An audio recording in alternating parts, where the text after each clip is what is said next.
Okay, hello everyone, and welcome back to Bridging the Gap. In this episode, we're going to be examining the opening and giving you some general principles to look for and talking a little bit about opening theory. So, to summarize what this video is and what it isn't, this video is a basic guide on the opening for newer players.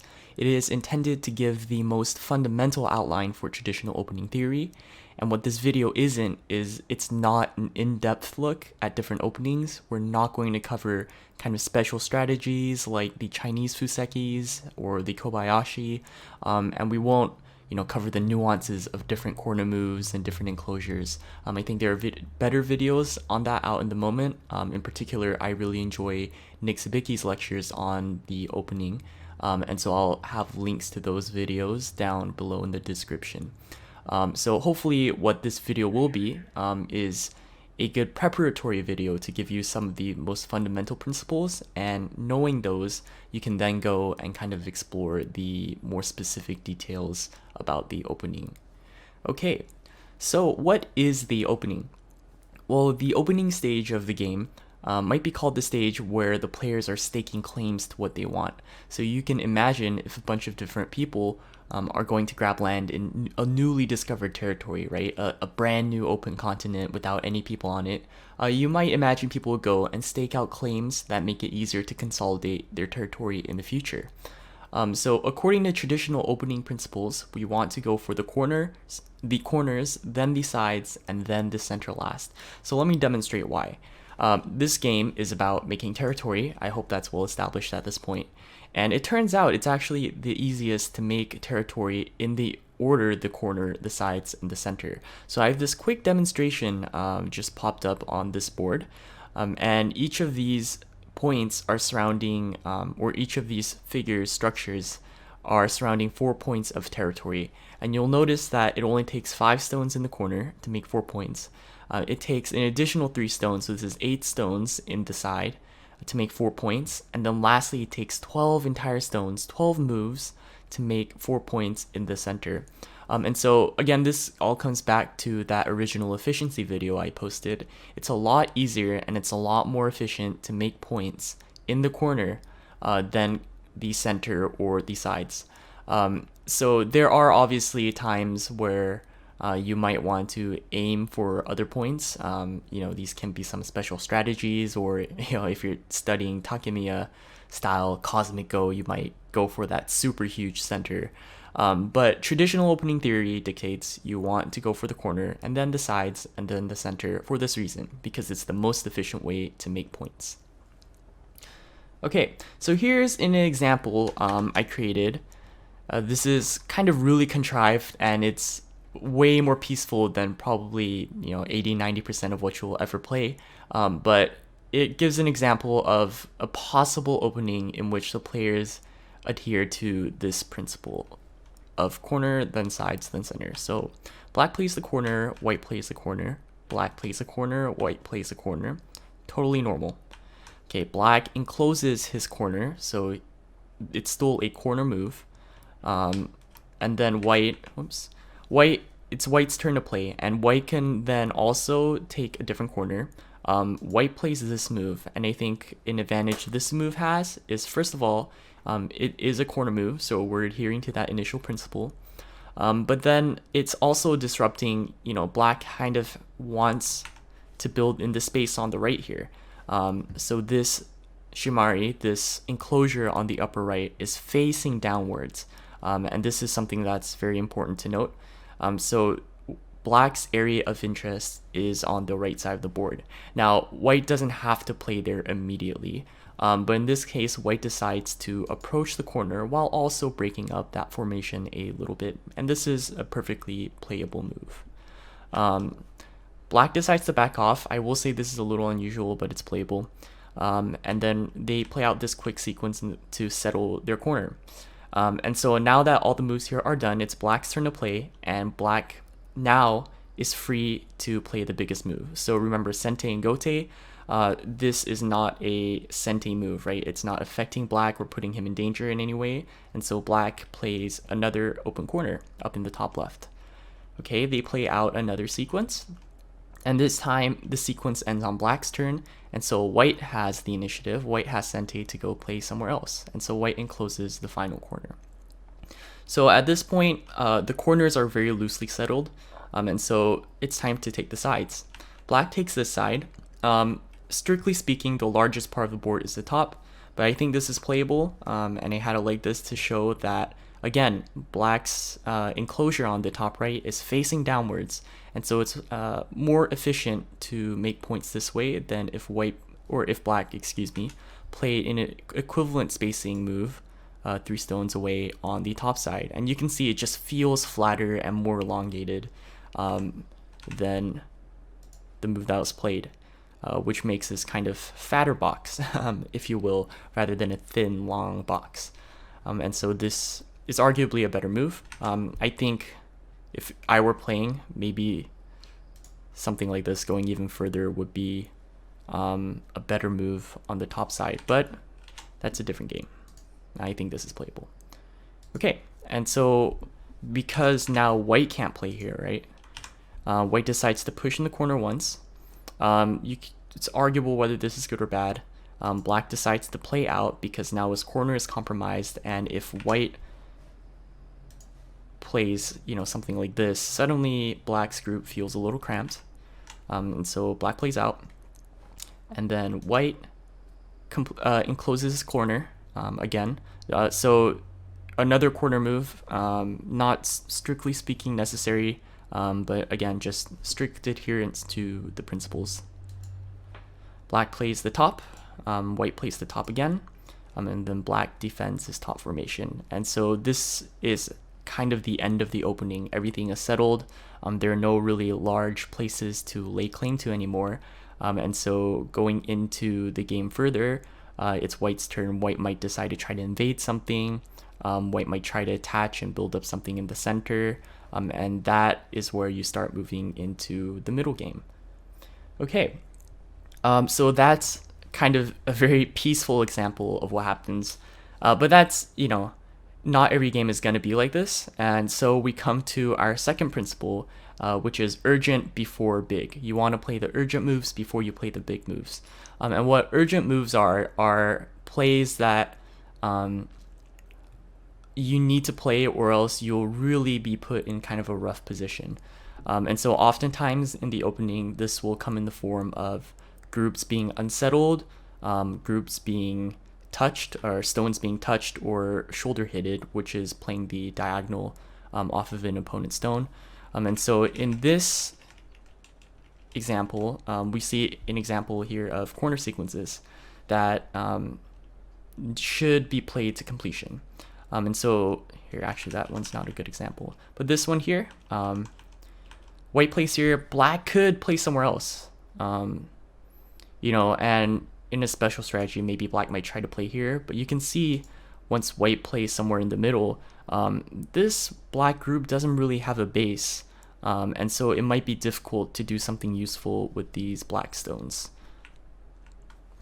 So it's proper for black to play and finish the sequence, and this is an example of what we might call an urgent move. And again, now that everything is settled, white has Sente and white is free to go play a big move, now that there are no urgent moves left. Okay, so those are the two kind of really fundamental things you should remember when playing in the opening: the corner, side, center rule, and then urgent before big. And so for a finishing thing to kind of sum up this video, we're going to take a look at the opening of a pro game, just the first 50 moves, to see what's going on. And this is a game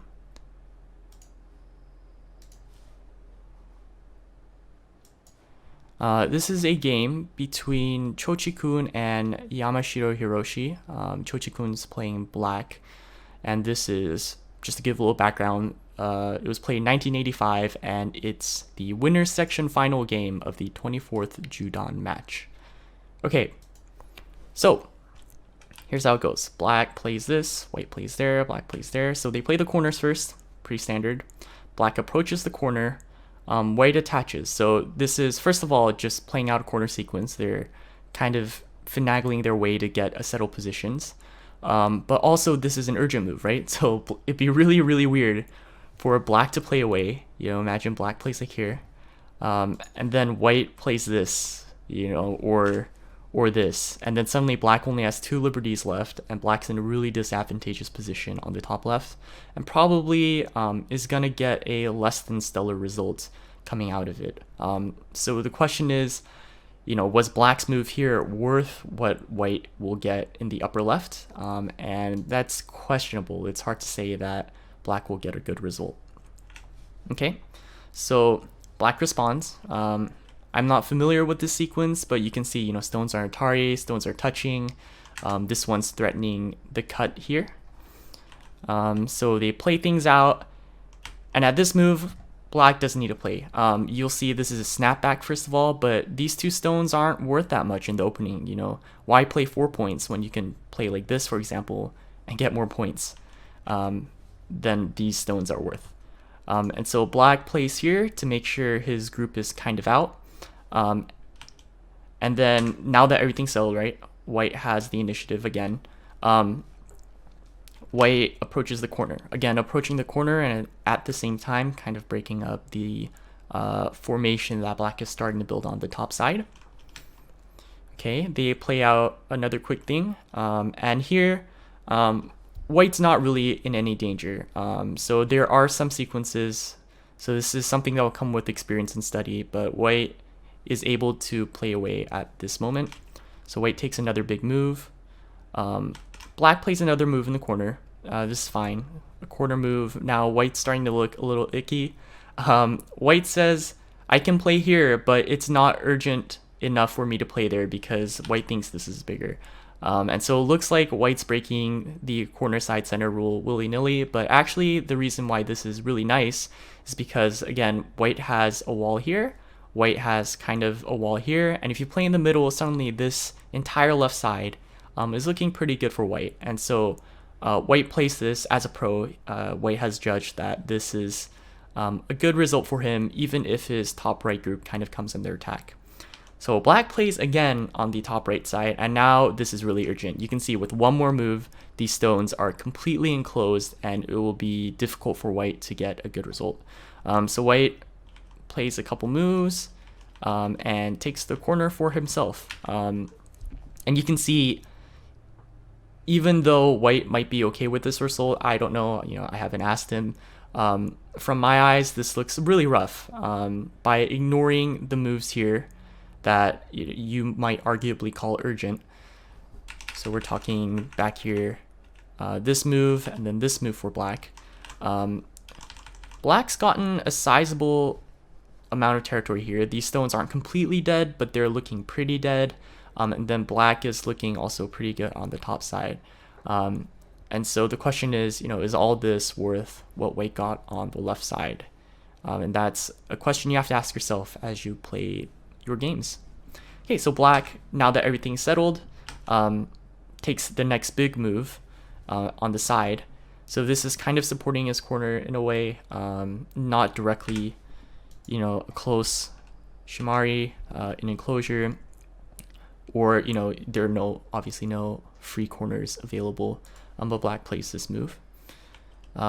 So white plays here, again, approaching the corner and then also kind of disrupting what's going on the right side.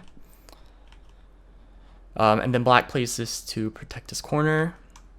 White kind of tries to make his stones safe. You can imagine if, I don't know what else white would play, but if white played like here, and then, I mean, that's not the best example, but imagine black plays something like this, or like this and something like that. This does not feel very good to white, and easily black can kind of start to build something on the right side. So this is an urgent move. Again, also it's a shoulder hit, so something white should respond to, which white does. And then black continues playing a big point. And then with this exchange, I'd say the middle game pretty much starts. So it lines up nicely, 50 moves. And so at this point, each player has laid claim to what they want, right? So black wants this lower right corner, the side, the bottom side, the top left corner-ish, it's still kind of open here, and the top side. And then black has a lot of influence on this right side, but white has kind of come in and said, I'm going to make a living group here. White has made a small group in the top right and made a couple of points there. And white, really white's biggest chunk of potential territory is on the left.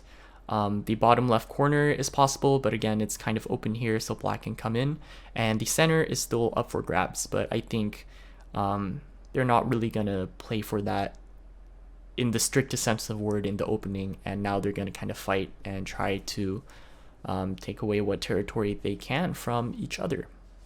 Okay, so that is a pro game example of an opening, and hopefully it helps exemplify these opening principles. There are certain special strategies out there that you might study.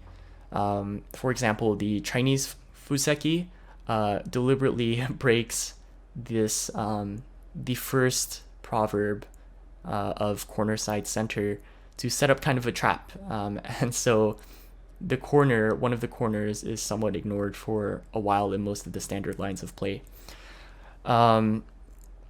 As a kind of beginner Fuseki, I should define these terms. So Fuseki refers to the whole board opening strategy, and the word Joseki refers to set sequences played by both players to get what's considered a locally even result, and oftentimes it usually refers to opening sequences in corners. Yes, but it can also refer to middle game fighting tactics and stuff like that. But the one Fuseki that I think is really solid for kind of beginning players to get their heads around, if you look up the orthodox Fuseki, I'll have a link down below. It's basically you have a shimari, an enclosure on one side, and a star point or a variation thereof, and so you kind of start taking one side, and that's if you want something to play with. One that I think is really good for beginners to look into. Yeah, but that's pretty much it. So I think these principles, without knowing anything special, is enough to get you pretty far, as long as you understand the idea behind them and why we play those moves. And then again, think during the game and try to apply them to better, your position going into the middle game. So corners, side, center, and then urgent before big. And then as you play more and develop your go skills and your positional judgment, you'll come to better understand what urgent moves are, what big moves are, and then kind of more internalize where the big points are as far as the corner side center scheme goes. All right, so that's all for today. I hope this topic was helpful. I know a lot of people get really bogged down as they start studying Go. They get stuck studying openings and opening theory, but really I think the most important part is playing games, trying different things out so you can learn from experience why certain things are good and why some things are bad. And really most people agree that the core part of the game that decides amateur games comes down to reading skill, comes down to fights, comes down to the middle game, which is what we'll cover next time. So come back again for the middle game, and some basic strategies and what you should try to do there. All right, thanks for watching, and Stonefly out.